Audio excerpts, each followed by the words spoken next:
Thinking about flying a drone in India? Let's break down the latest rules for you. The regulations can seem a little tricky, but don't worry, we're going to make it super simple.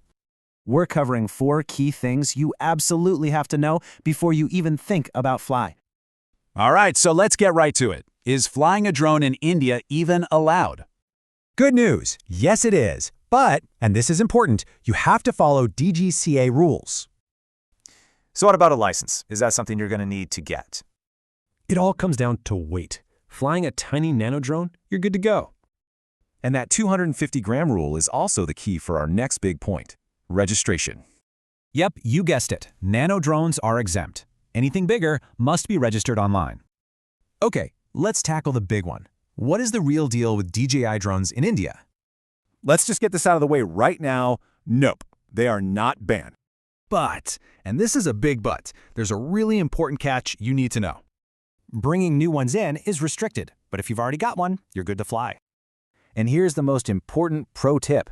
These rules can change. Always check the official site. So go ahead and save this. It's a great quick check before you head out.